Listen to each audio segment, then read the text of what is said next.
Everyone, this is KJ Vlogs, a Filipino actor based here in Kinab, Saudi Arabia, and welcome back to my channel. Agad-agad gawa natin yung reaction video ang Kim Pao latest ganap. Nakakaloka!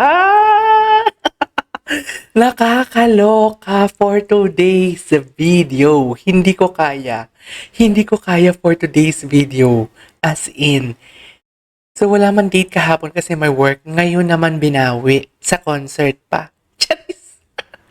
Charis Pempenko for today's video, hindi mo kaya. Alam mo, iniisip ko, di ba nag-a-align na?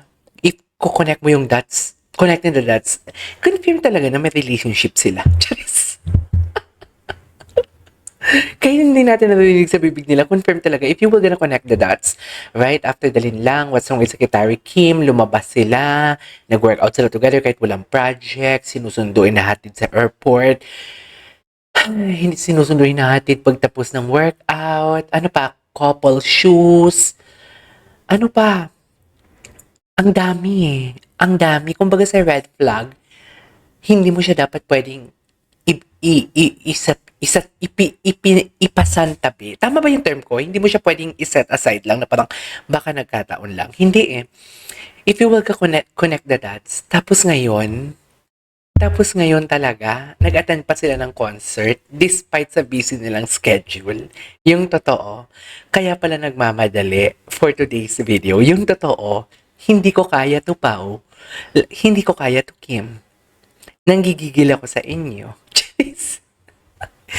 Alam mo, dati nakikichismis pa ako sa mga taong nagtatrabaho around of you guys. Pero ngayon, hindi na. Hindi na ako kailangan makipag-chismis and tanong-tanungan pa. Andiyan na nakalatag na. Feeling ko ang galing-galing ko tuloy for today's video. Alam mo, Itaganyo sa Bato. Ito na naman ako sa Itaganyo sa Bato, di ba? Itaganyo sa Bato. Pag ito may concert ulit si TJ Monterde at hindi pa sila umaamin o hindi nagsasalita about sa status ng kung anong meron man sila. Hindi naman kami nagmamadali. Kim Pao, okay lang yan. Enjoyin nyo, isavor nyo muna ang moment. Pero ito na lang. Isang concert lang na alam mo yung tipong katulad na ng mga TJ Monterde na concert na lambingan na sa huli palagi, mga ganon. Lintik ng walang ganti. Charis. Lintik ng walang ganti talaga for today's video. Confirm. Charito. Confirm na talaga sila for today's video. Wala na tayong magagawa dyan kung ganyan talaga sila. Wala na talaga tayong magagawa dyan. Diba? Ganyan na lambutan na talaga sila ng malala. Nanggigigil pa sila sa isa't isa kanina. Diyos ko, gigil sila sa isa't isa for today's video. Anyways, panoorin natin to. Sabi na sasayaw daw siya salamin kapag manood daw lahat ng blooms. Ay talaga? Hala, Kim, ayan ka na naman, Diyos ko, Kim. Masama pantropiko. Hala, ang lala ni Kim, Diyos ko. Sa'yo ba? Okay lang ba? Ang lala ni Kim. 26 ha? Uy, gusto nila yung mga pinaka-artist natin. Oh my God, ang lala ni Kim. Pasasayaw. Paano naman ang makakatanggi kung buong Pilipinas na nakarinig nun? Subukan natin. Diyos ko, just imagine Paolo Abilino ginagawa to. I never imagine. Kahit nga sumasayaw-sayaw sa asap or kumakanta-kanta na hindi niya naman kailangan gumalaw. Parang ayaw niya pang gumalaw. Kasi sobrang introverted siya na tao. Sobrang mahiyain siya. Sobrang kalmado niya. Sobrang prim and proper niya. Tapos dito sa buong arena, Kim, pinasayaw mo siya. Kim, hindi ko to lubos maisip. I never imagined in my life, even sa poster nila, yung ganong itsura ni Paolo, I never imagined that na magagawa ni Paolo. That is not Paolo. Oh, just imagine ang kayang gawin ni Paolo kay Kim. Kayang gawin ni Kim kay Paolo. Hintayin ko na lang talaga na si Kim dumating sa point yung tipong gusto ni Paolo, kunwari, sige, kalma ka lang dyan na, huwag ka magsalita muna, basta stay ka lang dyan, pahinga ka kasi marami kang work. Pag yan talaga makita ko kay Kim na like, siguro 10 minutes straight tahimik lang siya, okay na. Kasi di ba si Kim hindi natin nakita like, kahit 5 minutes lang na tahimik lang, never talaga, napaka-hyper niya talaga. Ang lala ni Kim, grabe ang impluensya ni Kim kay Paolo for today's video. Hindi ko kaya, naramdaman niyo ba? May dinadamdam ako ngayon, may dinadamdam talaga ako ngayon. Sa totoo lang, ang bigat ng nararamdaman ko ngayon talaga. Sobrang lungkot-lungkot. Ang lungkot ko talaga ngayon, hindi about love life ha. Basta ang lungkot ko talaga ngayon, pero ang lala, gumagana pa din yung utak ko. Charis. Kim, ano na? Oh my God, akakantahin niya. Okay, buti naman. Charis. Barangay kung buong Pilipina rin na nakarinig nun. Totoo.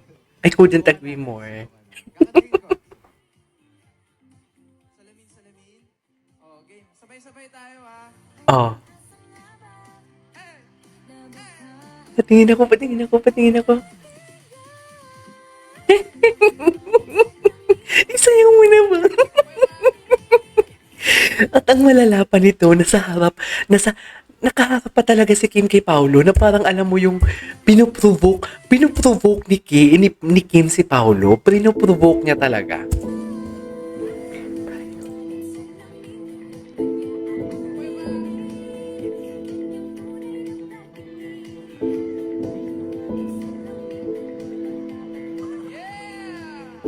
Yun yun naman si Kuya Pao. Eh. Imagine, napapasayaw. Napasayaw. Diyos ko. Tingnan mo naman si Kim. Hinihikayat talaga ni Kim. Diyos ko, ang lala. Ang lala, I never imagined this in my life talaga. I swear, I never imagined this. Even sa ASAP, di ba? Kung makikita mo, kung hindi siguro kung hindi ako fan ng Kim ba or ni Paolo, masasabi ko na, ano ba naman yan si Paolo? Walang kalotoy-latoy pag mag-perform. Kasi introverted talaga siya. Yung mahiyain talaga siya. Pero ngayon, ang laki ng diferensya niya talaga. Pag kasama niya, lalo na kasama niya si Kim pag mag-perform, ang laki ng diferensya. Nagsasmile na siya. May pahawak-hawak na siya sa mukha. May pahiga-higa na sila. Ganun. Can you just imagine? Yung bibig niya. Hindi po alam yung awkward ka. Napilitan ka lang.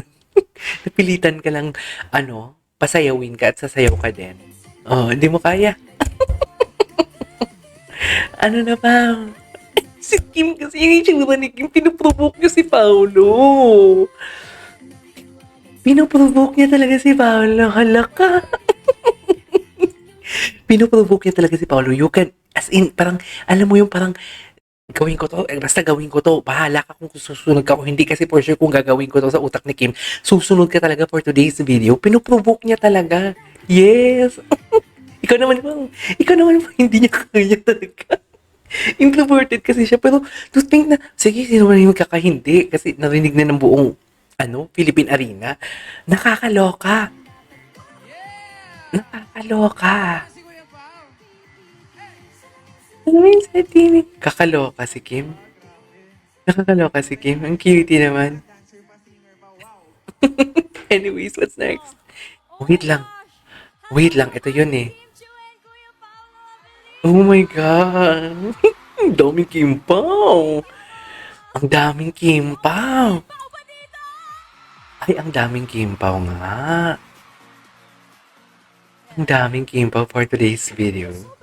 Grabe no, grabe talaga ang mga Pinoy in acting, in music. Truths. Kaya naman deserve talaga natin dalhin ang OPM sa world stage. I And couldn't speaking agree of more. OPM, eto na, alam kong excited kayo dito. Marami kayong support. Beanie. Anyways, keep natin. Yung salamin kapag manood Ito, daw ito, lahat ito. ng blooms.